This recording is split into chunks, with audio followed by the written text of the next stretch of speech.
Welcome in to Locked On Knicks. The trade deadline is fast approaching, so you know what that means. It's time for a wish list. Gavin and I have some big names, some small names, some in-between names, some reasonable names, some maybe unreasonable names. Lots of guys to get into in just a second on Locked On Knicks. You are Locked On Knicks, your daily New York Knicks podcast, part of the Locked On Podcast Network, your team every day.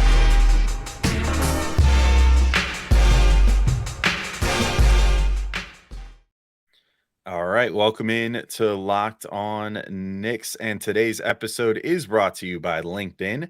LinkedIn Jobs helps you find qualified candidates you want to talk to faster. Post your job for free at linkedin.com/LockedOnNBA. I'm Alex Wolf. I'm editor-in-chief of Knicks site The Strickland, and you can find Strick.land. He's Gavin Shaw, your favorite play-by-play broadcaster's favorite play-by-play broadcaster, and we wanted to thank you guys for making Locked On Knicks your first listen today and every day. Whether you're checking us out on your favorite podcast platform or taking in the sights and sounds on YouTube, we appreciate you making us part of your daily routine and would even more appreciate it. And, honestly, you would probably appreciate it too yourself. If you enjoy the pod, hit the subscribe button, hit the notification bell, hit the auto download function on your podcast app. Always helpful for us. And then you get notified every time we put up an episode, which is 5 days a week. Gavin, I alluded to it in the intro here that we are going to be talking about players that we want the Knicks to target with the trade deadline coming up. I figured I'd throw it to you first. First, we're just going to briefly give our philosophies of what we're looking for in a player before and what we think the Knicks should do before we get into our actual targets. So if you were Leon Rose and team, what is your philosophy going into this trade deadline? To me, it's simply to buoy the bench. Look if a star trade presents itself and it's the right deal, then obviously you go for it. That is kind of always priority number one for this front office and really any front office in the NBA in general. But the Knicks have had the lowest scoring bench in basketball for the last month and a half. So whether it comes in the form of a creator, like someone who can get into the lane, someone who can put the defense in rotation, or just a shooter who has some gravity. The Knicks need another threat in that bench unit, especially because Obi Toppin has not been himself offensively, both in terms of getting out in transition, and he was showing flashes of creation in the half court earlier this year. And I think part of that was a better ecosystem and the fact that iHeart was spaced a little bit better and iHeart was scoring more. So there was a tiny bit more of an open lane. Plus you had Quentin Grimes playing with the bench. So that was another floor spacer, at least once he had come back from injury. But right now the bench just isn't clicking. So whether it's another shooter, another creator, Alex, I think you need something to spice up the bench a little bit. But what about you? Yeah, I would say pretty similar. I guess our definition of what the Knicks need is slightly different, but basically the same thing. My goals would be offload Cam Reddish, which I don't want to do, but it just seems like an inevitability. So, certainly don't let the trade deadline pass without him being off the team if there's no shot of him playing for this team anymore. Because honestly, if I was gonna write up who is the type of player that I would want to bring onto the Knicks this trade deadline, it would be like a slightly more polished Cam Reddish, which the Knicks could do if they were just willing to do the polishing. But they don't seem willing to do that, or both sides don't seem interested in that. So, deal him. I would hopefully deal Hartenstein as well. I just think, I don't know, I'd rather see Jericho Sims play behind Mitchell Robinson. And then, you can always get another third string center later, or just lean into playing Julius and Obi more. I just feel like it does a lot for the Knicks, in terms of lineups that they could put out there, and also just kind of clearing up a bit of a log jam, because I think the Sims does deserve minutes. And then Derrick Rose and Evan Fournier, just offload them if you don't have to pay to do so. And if you do have to pay to do so, then just hold on to them. I mean, it doesn't really harm anything.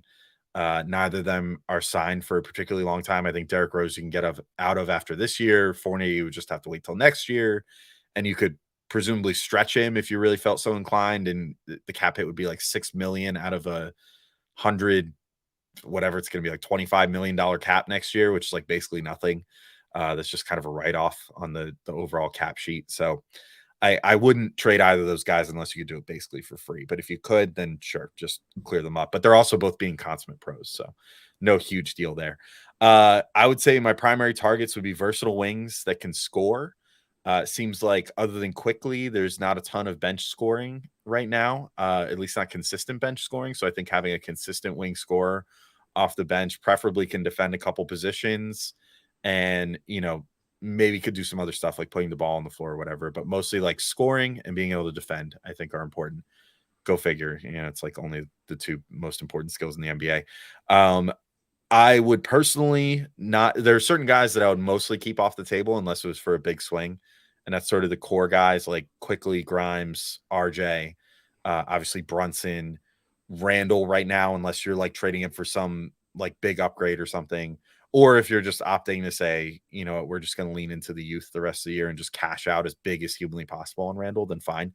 But otherwise, if you're just looking to improve this team, I would keep most of those guys in the young core off the table, but I would not keep Deuce McBride, the rights to Rokas Jokibitis, or a number of the firsts off the table if it meant upgrading the roster to try to make this particular team better. And I also wouldn't be opposed to a big if they can give a different look to the team when they're on the floor, sort of like what we thought that Hartenstein might be able to do, but that hasn't come to fruition. If you could get like a floor stretcher that could still do enough of like the rim protection and stuff that Tibbs likes, that would be cool by me as well. So I think that's where I'm at. But Gavin, I'll just throw it to you. Let's just drop a big old bombshell to start the names here. You wrote this guy down in our doc, and as I saw it come in, I was like, oh, all right, let's go. So let's get us going. It's a big name. Yeah, I mean, when you said you wanted a versatile wing, I said, boy, do I have someone who's gonna appease that particular appetite. Paul George of the Los Angeles Clippers. Ever heard of him? Something like a 6-time All-Star, future Hall of Famer, top 5 in MVP that 1 year in Oklahoma City. Tortured the Knicks once upon a time in that 2012-13 team, though he wasn't quite as good back then as he is now, but. Some of you are going, all right, that's insane, Gavin. The Los Angeles Clippers are title contenders. Are they, though? They've lost 9 of their last 11 games. They are 23-24. And unlike a team we're going to talk about in a little bit, they've been losing those games, Alex, since their 2 stars came back. They had the excuse. They had the caveat. They just said, all right, just wait till we're healthy. They've been saying that for 4 years now. They're rarely healthy. And now that they sort of are, Kawhi Leonard is still a very good player, but he does not seem to be the same guy he was when we last saw him, where I mean, I don't know if you remember that series against the Dallas Mavericks where he was going toe-to-toe with Luka, but he looked like there was a case in that first round and people were having this discussion. It's like, all right, are we watching the best player on planet Earth right now? It doesn't feel like Kawhi quite has that ceiling anymore. It feels like George might be, I don't know, like 5 to 8% worse than he was at his apex in Oklahoma City, which I think that was at 18-19 year was probably the best we've ever seen him. And then for the New York Knicks, the argument is you pair him with Jalen Brunson, Julius Randle, Quentin Grimes, Emmanuel Quickly, Mitchell Robinson. Is it crazy to think that team could, I mean, maybe you need a Giannis injury or a Jason Tatum injury, but could get to the Eastern Conference Finals? I mean, could on a fluke on the right night, the right things falling their ways, make it to an NBA Finals? I mean, to me, it would be the pathway would be pretty similar to that Kawhi Toronto Raptors team. And I don't think you have quite the depth of that team, but your second and third stars are a little bit better, even if Paul George is quite a bit worse than Kawhi was at that point. So anyways, people are asking, what would the trade be? So I'm thinking the basis is RJ Barrett, Evan Fournier, Isaiah Hartenstein works from a financial perspective. And then if you're the Knicks, the only question is how many picks do you have to throw in to make that work? And I think you probably are ending up putting in 1 of your own unprotected, maybe 2 of your own unprotected. Your cat is saying 2. Okay, 2. And then maybe 1 or 2 of the horde of protected picks they have, whether that's the Mavericks pick, the Pistons pick, the Wizards pick, the Bucks pick. Like you could throw 3 of those at the Clippers and 1 of your own. I'm fine with that because Alex, I think that elevates the Knicks to maybe not quite the inner circle of finals contenders, but I don't know, maybe like the 6th most likely team to win a title. That is just such a well-balanced group that can dominate on both ends of the floor. I want to let you respond, but first, I gotta tell people how to get jobs out there. You know, people need a commute to listen to our podcast on. So the place to go find that is LinkedIn. As a small business owner or hiring manager, you know what success in 2023 all depends on. It's the team members you surround yourself with. That's why you have to check out LinkedIn Jobs. With LinkedIn Jobs, you can hire qualified candidates more efficiently by matching open roles with people who have skills, values, and experiences to help you achieve your goals.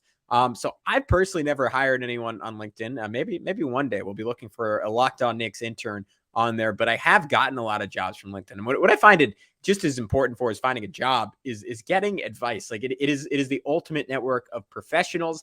And I've made connections that not only have helped me improve my craft, but then down the road have led to jobs. LinkedIn is the only place in the world I would want to go do that. They help you attract qualified candidates to your open jobs with a targeting tool, and there are 875 million members. So that gives you a pool of not only candidates, but as I noted, peers that you can talk to and communicate with. It's why small businesses rank LinkedIn Jobs #1 in delivering quality hires versus leading competitors. LinkedIn Jobs helps you find the qualified candidates you want to talk to faster.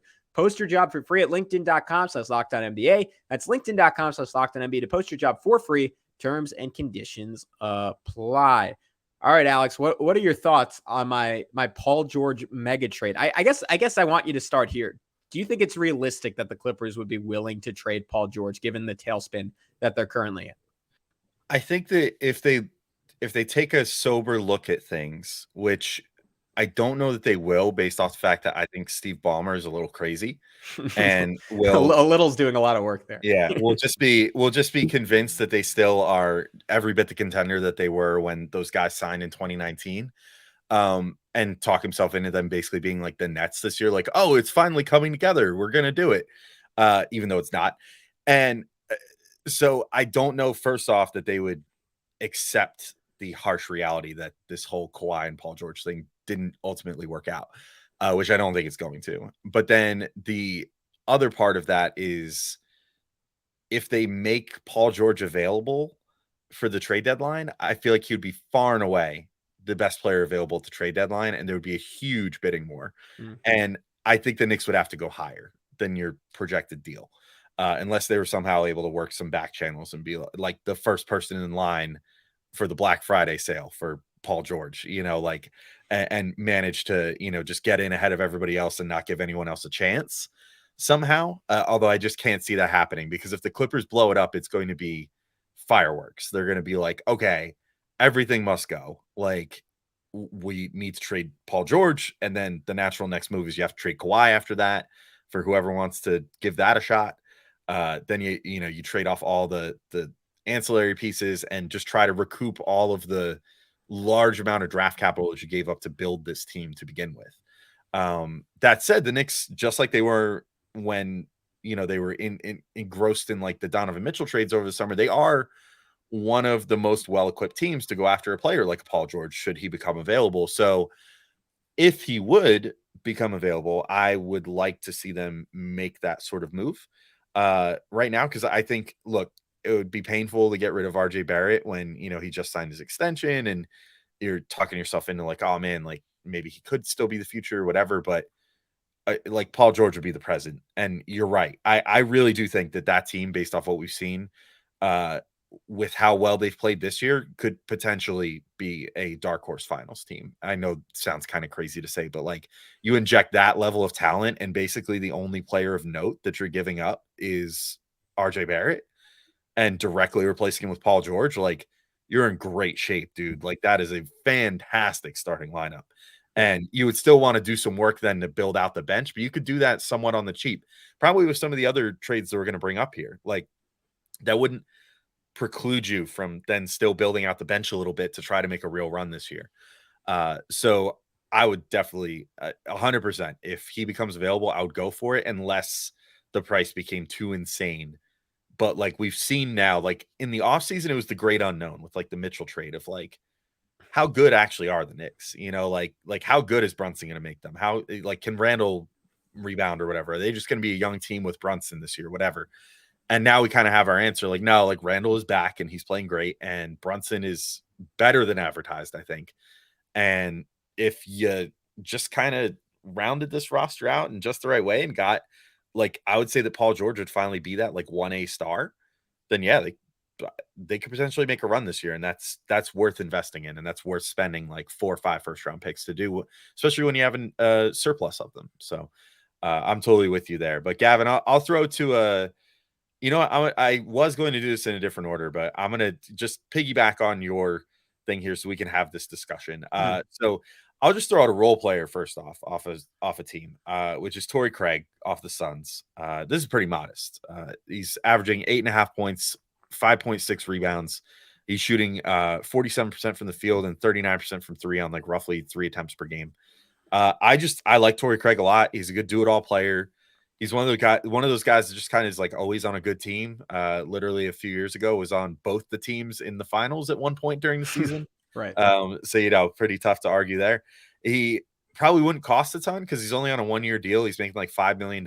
He's a journeyman. I mean, straight up, like that's what it is. Like he could have realistically been on any team, this year. And, he just happened to sign with the Suns on a pretty affordable deal. But like he's not going to come with some big premium. He's not super young. There's not really any upside left, but he does what he does very well, which is defend and shoot threes. And I like that. And he can defend 3s and 4s, which I think would be valuable if the opponent's best player is like LeBron James, or Kawhi if he's at his best with the Clippers, or one of the bigger, like more premier wing players in the league that's not like Giannis, Luka, for example. Like if you have a guy like that maybe is a bit of a handful for Grimes because of the size discrepancy, then you can throw a Torrey Craig on them and be like, okay, let's make this work. I also think the Suns might just be like a few weeks away from kind of throwing in the towel on this year, selling off some role players to kind of start reloading for next year, because it just seems like things are not going super well for them. Just like the Clippers, they're kind of in a bit of a tailspin at the moment. My alternate idea, Gavin, that I want to throw at you, and I know that you follow the Suns pretty closely because it's like your secondary team from when you were in college and everything. I think the Knicks should, if the Suns are willing to pick up the phone and listen, which every team is, if they come to the conclusion that sort of like what I was just saying with the Clippers, that, like, okay, maybe this just isn't going to work, with this core that we've built, like, and it's better to just kind of cut our losses now while everybody's still at a pretty high value rather than wait for everything to go past its expiration date. Why not just throw a Godfather offer for Booker? Former Leon Rose client, that if you want to talk about a guy you could get the inside track on, like that would certainly be one of them, in Devin Booker, because it's like one of the 4 or 5 guys in the entire NBA that like Leon Rose is like super attached at the hip to, along with Chris Paul, who's Booker's other teammate. So like, not saying that there would be collusion, but there could be some sort of something or other going on over there in Phoenix if Leon Rose, I guess, felt so inclined and those 2 guys felt like they were ready to get out of there. I don't know. I'll throw that to you, Gavin. What do you think? First off, I guess about the Craig part, but then about the Booker part as well.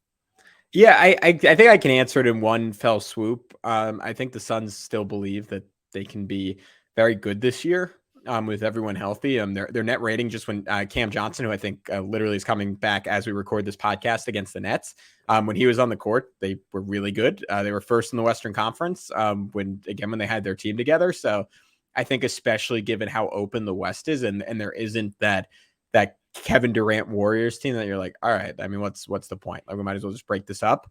I would be reticent to say they're even going to sell someone like Craig unless they turn Jay Crowder into a better wing and they say, all right, we don't really need Torrey Craig. Like maybe we could turn him into a Cam Reddish, or maybe they would try to, not that the Knicks would necessarily be interested in this anymore and would kind of defeat the purpose of getting a Torrey Craig, but maybe they'd like aim bigger for like a Julius Randle. But as far as Booker goes, I don't totally buy it. I really think he is kind of in the Dame Lillard mold where he just means so much to Phoenix and it is so kind of tied at the hip to the franchise. And I mean, like so many other players in the NBA, grew up admiring Kobe Bryant, who did maybe this is erased in the history of people who were super fans of Kobe, but did try to leave LA, but never actually left LA. So I think unless things really go down the toilet, he sees himself as a Sun through and through, and how they handle these next few years is going to shape that. And that would it shock me if at like he's 26 years old right now, if at age 30 they still haven't gotten out of the first round of the playoffs, or at least since this current run they haven't gotten out of the first round of the playoffs. Yeah, then I could see him thinking about moving on and having a second chapter somewhere else.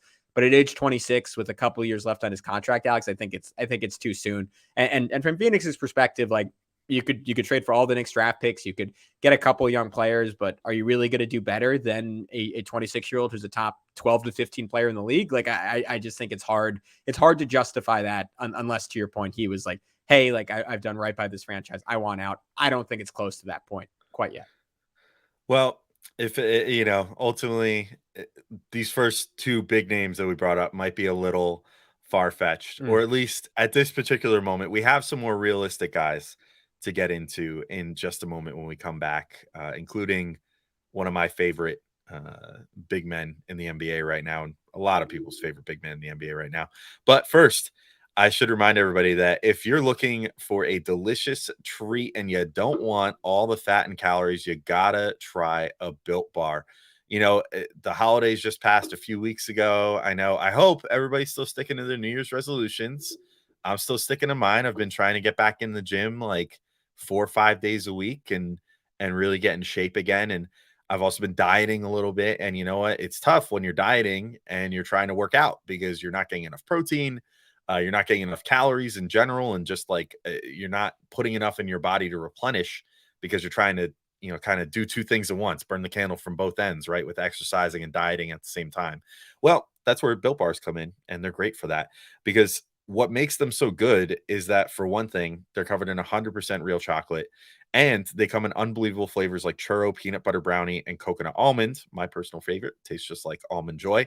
And I'm really not sure how Built does it, but these bars taste like a candy bar while maintaining amazing macros. What's the best part of it all is that they're healthy. They have only 130 calories and 4 grams of sugar, but a whopping 17 grams of protein. And now you don't need to wait around to get a box. For years, we've been talking about ordering your Built Bars at Built.com. Now you can get them at your local Walmart or Sam's Club. That's right. Head to your nearest Walmart today. Walk to the pharmacy section and grab yourself a box of Built Bars. You can pick up a 4-bar box of cookies and cream, double chocolate, or coconut puffs. And if you're close to Sam's Club, run in and grab a 13-bar box of hit flavors, brownie batter, and churro. You can thank me later. But if you also want to do it the old-fashioned way, you can also just go to Built.com. All right, Gavin, we're back to talk a little more reasonable. We both shot our shots, right? Paul George and Devin Booker. I mean, I did throw Torrey Craig out there as like the false positive before then, being like, but what about Devin Booker? Yeah. But so someone's listening like, oh, they're going to be reasonable. Oh no, he got me. Nope. There it is again. There's that guy for the YouTube thumbnail, Devin Booker. Could they trade for it? Who knows? Can't wait for everybody to tell us we're unreasonable in our YouTube comments. Anyway, I'll present a slightly more reasonable guy here, Gavin, and get your reaction. I'll just give like the quick elevator pitch, which I think we can just kind of do the rest of the way so we fit all these guys in. Bol Bol is a guy that I'm sure that a lot of teams in the NBA would love to have this dude right now. And the Knicks should be on that list. He's currently at 12.7 rebounds, 1.5 blocks this year, and 26 minutes per game for the Orlando Magic. He's shooting. He also just came off a stint on the COVID list, but mostly has been in good health and playing decent minutes this year. He's shooting 58.5% from the field, 37.7% from three on like 2.5 attempts or so per game, and 74% from the free throw line. I mean, obviously he's kind of gone viral a number of times for some of his like transition dunks and dribble moves and stuff like that, because some of the stuff that he does is very similar to the guy that presumes to go number 1 overall in the draft this year, Victor Wembanyama, but like a more clunky, stripped down version. But I mean, he does a lot of really interesting stuff for a guy that's like 7'3", I think is his listed height, and like almost an 8-foot wingspan. Has shot blocking ability as well as the ability to put the ball on the floor.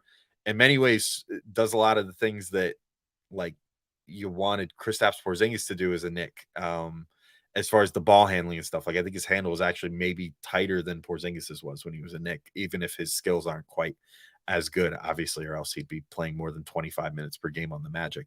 But that said, I think he could give you an actual version of what Hartenstein was supposed to do, which was give like a varied look on offense from your big man spot, whether he's playing with any of the other bigs on the Knicks. I think that's probably the biggest selling point to me, is I could see lineups where he would provide enough rim protection to satiate Tibbs as far as having him out there with like a Julius Randle or an Obi Toppin, or he could defend well enough and shoot well enough and space the floor well enough that you could put him out there with like a Mitchell Robinson and just have like tons of rim protection while not giving up any of that outside shooting that you would want to have out there to kind of offset Mitch at the 5 there.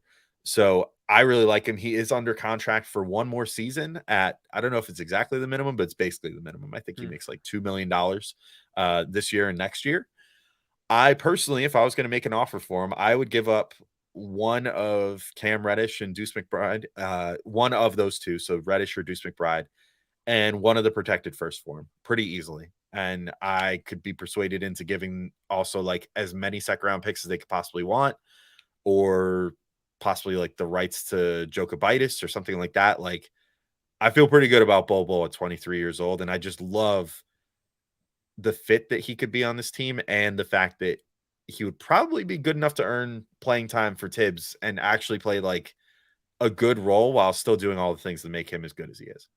Yeah, I mean, I just think he'd be so much fun, and the thing is, he's somewhat expendable in Orlando because they also have Mo Bamba, who's playing pretty well and is not quite as exciting, but I know a past flame of yours, Alex, like and does some similar stuff in terms of being an absolute giant who can shoot a bit from distance. And I mean, he falls into my category of spicing things up for the Knicks, like especially with his like transition jaunts and his Euro steps that seemingly eat up half the court. And if you're the Knicks, I mean, he's still super young. You can certainly talk yourself into the idea that there's more upside there. He's 23 years old, but just hasn't played a lot of NBA basketball before this year. I mean, it was really a developmental project, and kind of like we've always said with Obi Toppin, like might be just on a later developmental trajectory. And now I don't really see like a full on like star outcome for him there, because he's still just like a little too awkward. Like it feels like he's always going to be like a little too weak to like fully leverage his height in terms of just physically dominating people. But he's super fun. He would be awesome as a backup big.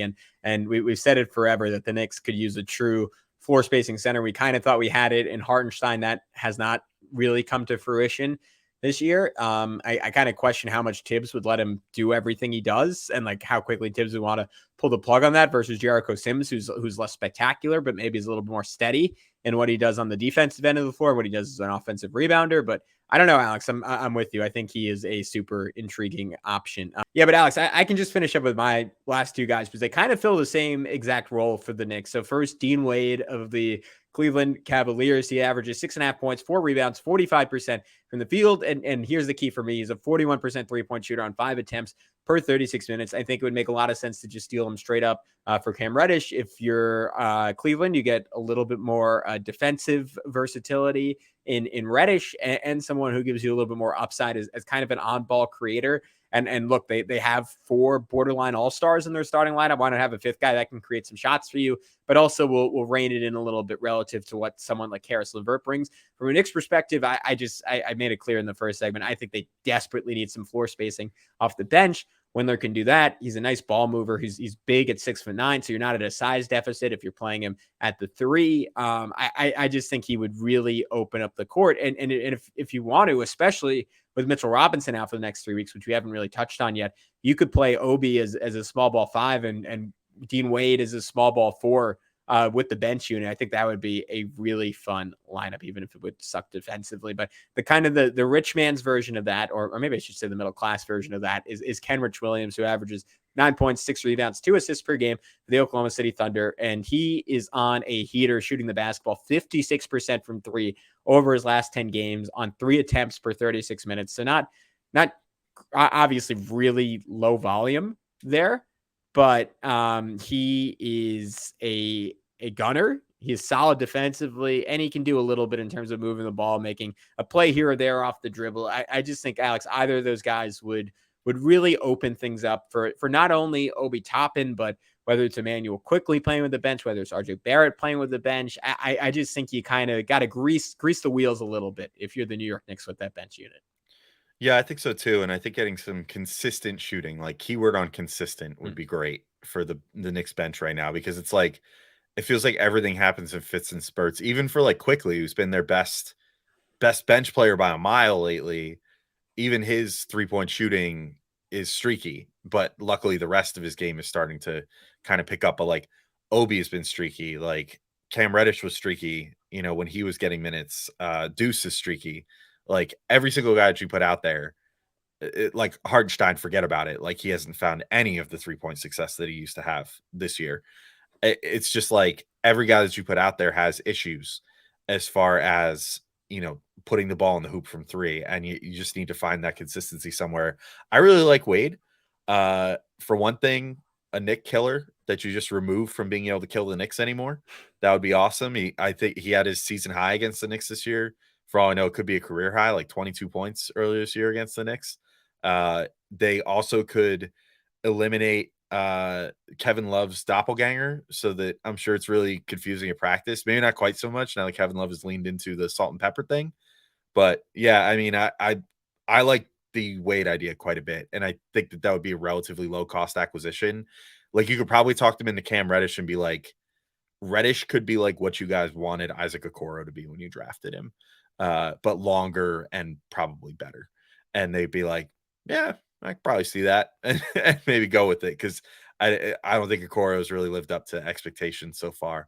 And they would probably like someone who's got more ideal NBA length, can in theory be a more consistent 3-point shooter, and can pretty much do all the rest of the stuff that Okoro was, advertised as being able to do when they drafted him. So I think that's a good idea. And Williams, I mean, I just wonder, because it's the Thunder, would they ask too much? I think even a protected first for him, like I would rather just go get someone less expensive that plays basically the same role. But that's just me. I mean, I think there is a case to be made for going after someone like that as well. I will throw out my last guy. Maybe this guy is cheaper. Maybe he would end up being more expensive. So maybe I'm like a huge hypocrite right here. But it's a guy that's been linked to the Knicks by at least one report recently, and a guy that I just think would be a perfect fit for what they like out of their bench players, and that's Alex Caruso. He's averaging 5.6 points per game, 3.5 assists, and 1.5 steals.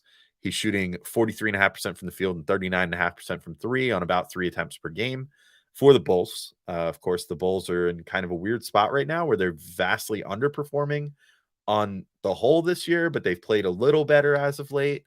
So it's like you don't really know what they're going to go for, but they might take a look at the East and how good the East is this year. They might look at the fact that Lonzo Ball is out till who knows when, and that he was kind of a catalyst for them being so good last year, and then ultimately just be like, let's just sell Caruso for what we can get right now, and we'll just kind of see where the chips fall the rest of the year, and then just go in next year ready to rock again, I guess.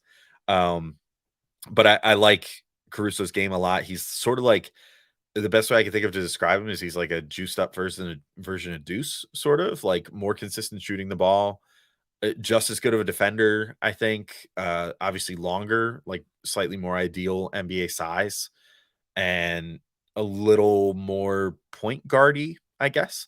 Through the assists there. I think Deuce does a pretty good job, but I think the Caruso looks to create assists more often, and also shoots better when he does shoot, and maybe wouldn't be quite as trigger happy as Deuce is. He can also guard more positions, I think, because of that, being a bigger guard. So I think he could probably guard 1 to 3, which is always useful. Super high energy and whatever. My only worry there, Gavin, is that the Bulls might still be in a place where they want to try to compete for the playoffs. And if that's the case, plus paying like the in-conference tax and like the historic rivals tax between the Bulls and the Knicks, it might kind of make things difficult for the Knicks price-wise to go after Caruso. And it might not be so simple as just being like, here's Cam Reddish and a couple seconds or whatever for Caruso. Like, I think they could probably go elsewhere and find a player that maybe wouldn't give you exactly what Caruso could, but for like less money, that's maybe an older player. But if I could just, like, out of all the players that the Knicks have been linked to recently, grab one of them, I think Caruso might be the guy. Yeah, I love the player, and I'm with you. I question how feasible the trade is, because I think if you're Chicago, you're either all in or you're all out. Like if I'm trading Caruso, like not that he's so make or break for their team, but they can't afford to actively get worse, right? If their goal is to win big, and maybe the only thing there would be is if they really love Cam Reddish and they say, hey, you throw us Cam, and and they could talk themselves into getting a steal if the Knicks also threw in a protected first round pick. Like, to me, that would probably get it done. And it's kind of the question of, like, do the Knicks want to give up that much for him? And if you're the Bulls, you can argue, especially with Lonzo out, they could certainly use a little bit more of a pop off their bench in terms of scoring, but that team is so defensively deficient. I think Caruso is pretty essential for them. And weirdly this year, even though they're worse this season, they've been much better against top teams than they were last year. So I think the Bulls are probably talking themselves into one more playoff run, but I don't need to repeat what you just said. He's Deuce 2.0. He is picture perfect for what the Knicks want to do. And I think would kind of, it would bring the same energy back that the Knicks had the first couple games of that 8-game winning streak where the bench unit was just absolutely like frantic and just applying pressure all over the court and just torturing people, but with a little more consistency to it. Well, that's some stuff to chew on and some players to think about. I'm sure there's plenty more to think about. So maybe we'll even do another show, because I'm sure we could come up with another 6-7 names pretty easily that we'd want to be New York Knicks, because it's going to be maybe a wild trade season, or maybe if things have gone the way they've gone so far, pretty tame trade season. Who's to say? But we'll have you updated no matter what ends up happening as trade season keeps chugging along, or eventually starts, I guess. But we'll be right here for you on Locked On Knicks. But until next time, thank you all for listening, and we'll talk to you soon. Peace out.